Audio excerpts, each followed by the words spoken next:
How are you going to build the know, like, and trust factor in your network if you're not portraying yourself in the way that you want people to see you and your business?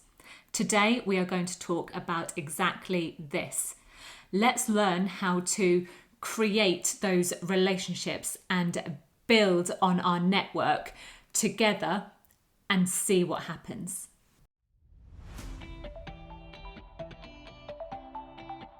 Hello, you're listening to the Courageous Goals podcast. This podcast is for high achieving, courageous women who want growth and the know-how to scale their business online. Running a business is a journey and a process. The more we learn in action, the more we succeed. If you're a woman in business, this is the podcast for you. Be in the 5% of businesses that make it. Let's get bold and create the life we desire. I'm bringing my passion to you through advice, coaching, inspiration, and support to help you create and design the life and business you want to live.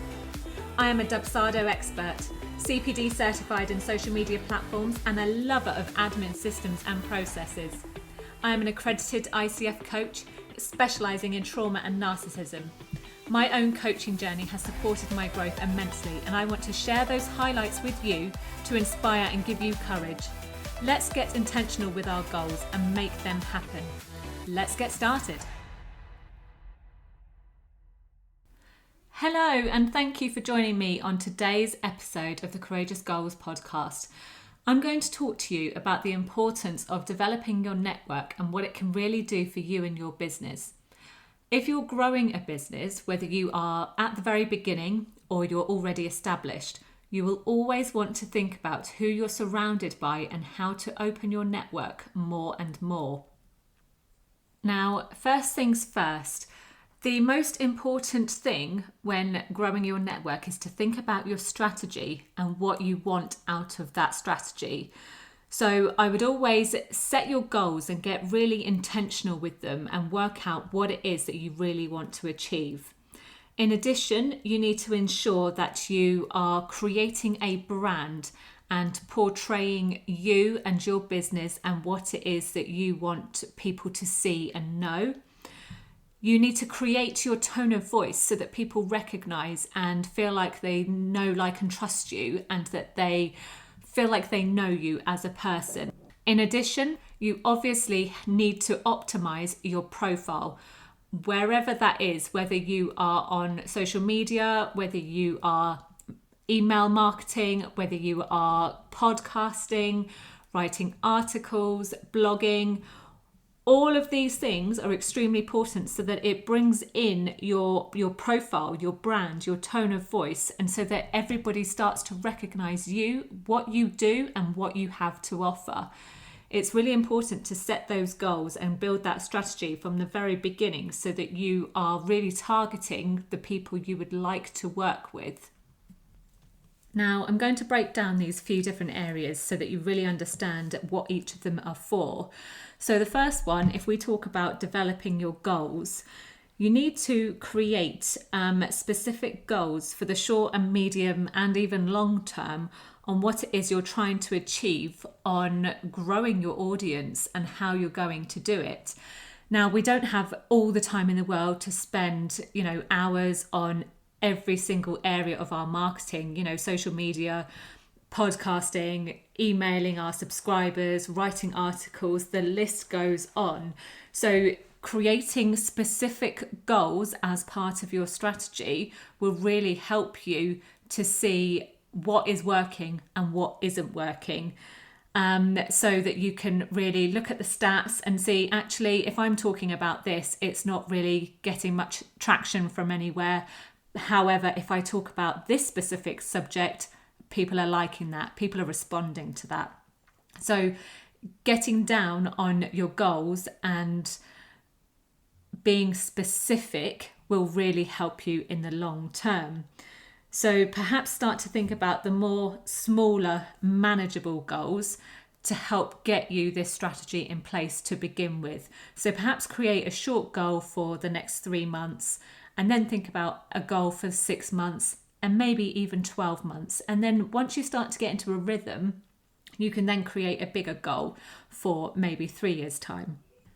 So when thinking about a goal in order to grow your audience and grow your network, really think about what it is that you want to achieve. Like, how big do you want your network to be, and where do you think that network will be? Where do you like spending most of your time? So we can talk about all these different areas of marketing your business, but what is it that you really, really enjoy doing? Are you a speaker? Are you a writer? Are you more of an online person and you like to be in the background? So really think about your time and where you like to spend it, how you'd like to develop those all important relationships online. In addition, obviously, we now have real life in-person networking events, and these are developing more and more now.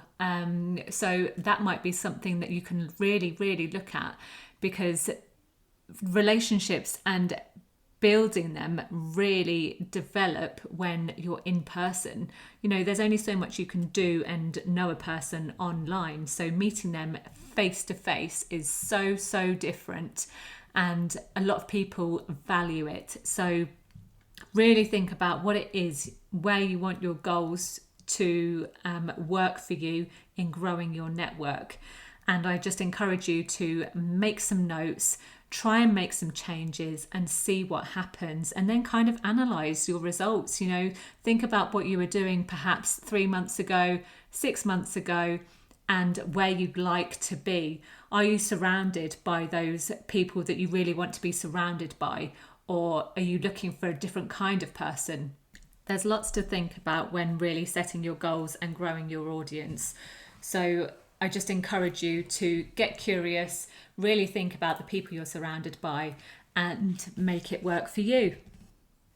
Now, the next thing to talk about is your brand and your branding when growing your audience. So all of these people are really getting to know you, and they're building that know, like, and trust factor.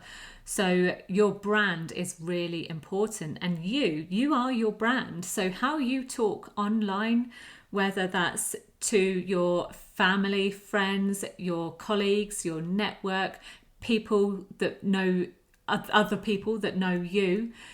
You know, there's a long line of people. You know, if you go to LinkedIn, you will have specific areas of the people that you do know. So you might be connected to someone on a first basis, which means that you're friends with them, you're connected with them on LinkedIn. Whereas there might be another person who can see what you're talking about, but you're not actually connected. You're connected through another person. So that will actually say second next to their name, because you're not connected. You're just connected through someone else, but they can see what you're talking about if that first connection is commenting and connecting with you online.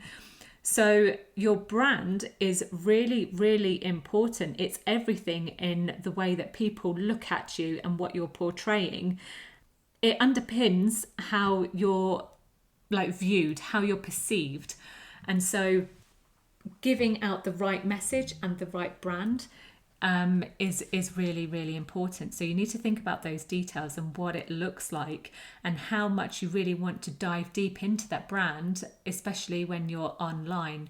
So does your website work with your social media platforms? Does it work with your email marketing? Does it work with when you're going to events? Do you wear certain colours when you present yourself? How do you create your resources? Have you branded all of them? Are they in sync with your fonts and your colours? So there's a lot to think about with branding and how your audience perceive you. So again, I encourage you to go and look at your brand and see if everything kind of syncs and works together. Now, this also brings me into the next part, which is about the tone of your voice.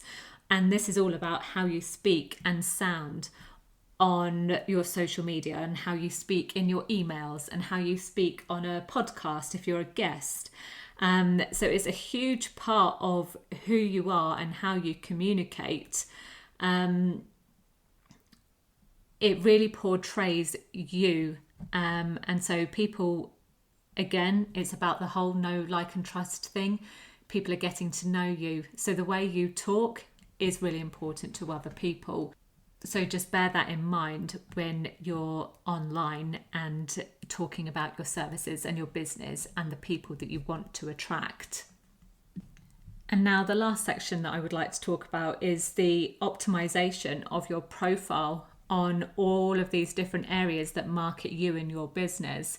So we could talk about your website, which obviously displays everything about your services, a little about you, and perhaps potentially other things like your blog and a podcast and other things like that. So that all shows everything about you. It's your brand, your tone of voice, your everything about you is all in your website.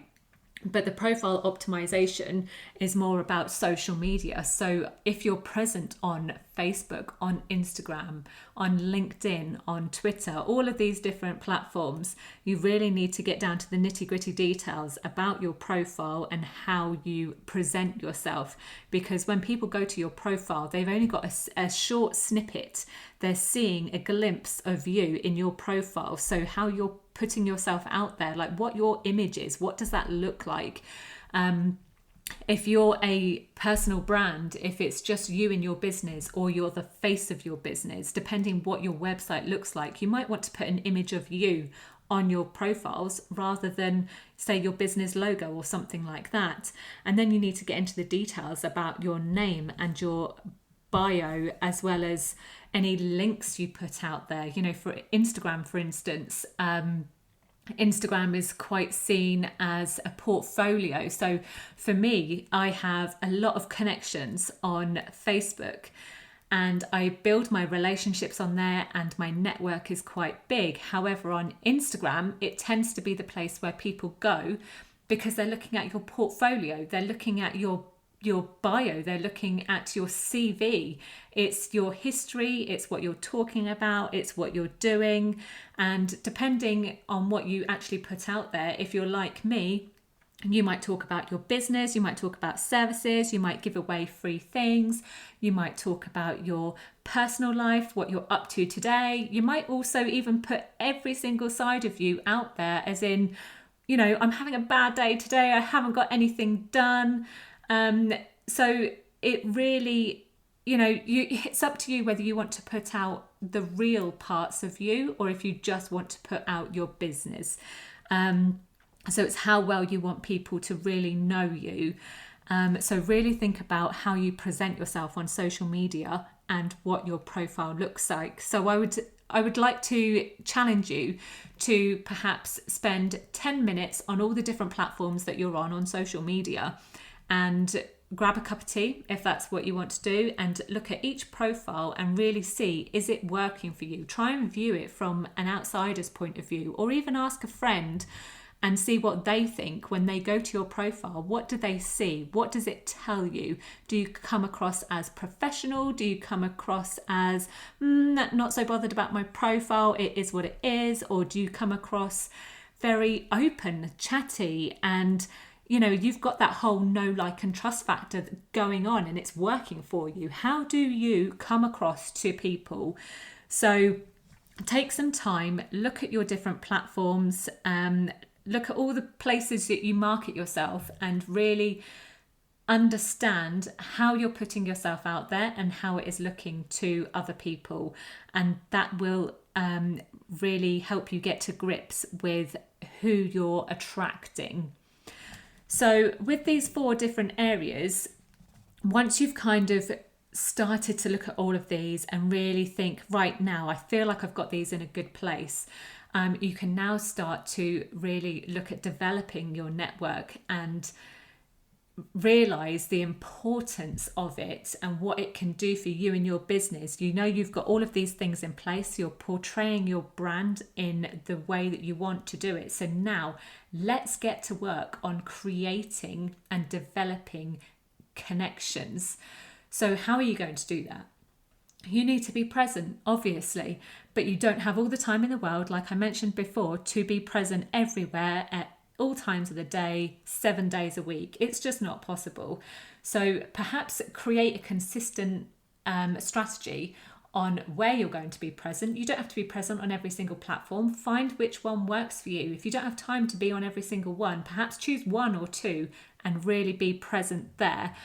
And then work out how you're going to be consistent. So are you going to post at certain times of the day? Are you going to post 2 times a week, 3 times a week? Are you going to use stories or just posts? Perhaps the new platform, TikTok, well, it's not so new now, but it's more new now in businesses as people are really getting present on there. I'm not actually present on TikTok myself, so I can't give you any advice on TikTok. However, it is really working for some people that I do know. So is that something that you need to consider?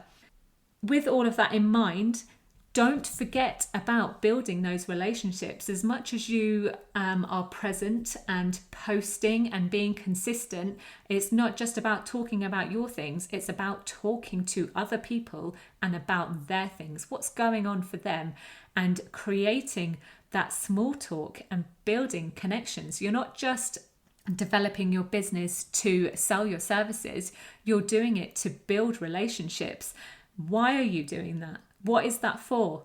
Ultimately, at the end of the day, the best clients come from referrals. Why is that? Because someone has worked with you. They know what it's like to work with you. So they have referred you on and they're like, wow, yes, go and work with Leanne. She's brilliant at what she does and she can put this in place for you. Everything will all be set up and you can carry on your merry way and enjoy your business.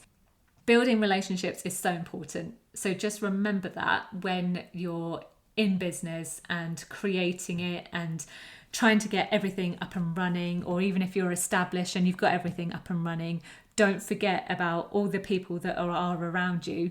Building those connections is hugely important in growing your business. So lastly, I would like to invite you to really find your online community and really engage with them. Find the tribe that works for you. Since being in business, I have developed so many connections and really grown my network. And I've been a part of all sorts of different Facebook groups, and I call them Facebook groups, and it doesn't sound quite right because it feels like your own little community, but they are just on Facebook. And I've been able to develop some really lovely friendships. Some of them may not work for you, some of them might work for you, but if they don't, just change it up and find the ones that really do work for you. I'm part of some really lovely free Facebook groups and there's some really lovely people in there. And I'm also part of memberships that I pay for. And again, there's some lovely people in there also. It's just about finding the groups that really work for you. So if it feels right for you, you're welcome to come and join our free Facebook group, which is called Courageous Women in Business.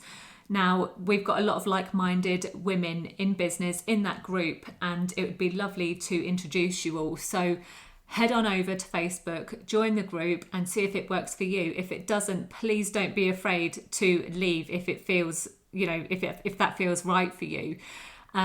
We also do network once a month on the second Thursday of every month. And again, you're welcome to join that also. I'm also trialing a new thing where I am showcasing courageous women in business through our newsletter, through podcasting, through you ladies getting brave and doing a masterclass that's specific in your area of work and doing that live within the group and people joining on Zoom. And we've actually just had our first one this week, which went really, really well. So I encourage you to be brave, join some groups, see what works for you and create those connections, build those relationships and see what happens. So don't be afraid. If you'd like to join our group, please head on over. I will put the link in the show notes and I look forward to getting to know you all. Thank you so much for listening to the Courageous Goals podcast. I really hope you've enjoyed today's episode and taken something of value for you. If you'd love more advice, coaching, inspiration and support, head on over to join many other courageous women in business in our free community group over on Facebook. We'd love to welcome you. You can also find free useful resources over on the website at leannebrown.com/resources. Right, that's all for this week. I look forward to sharing another episode with you next week.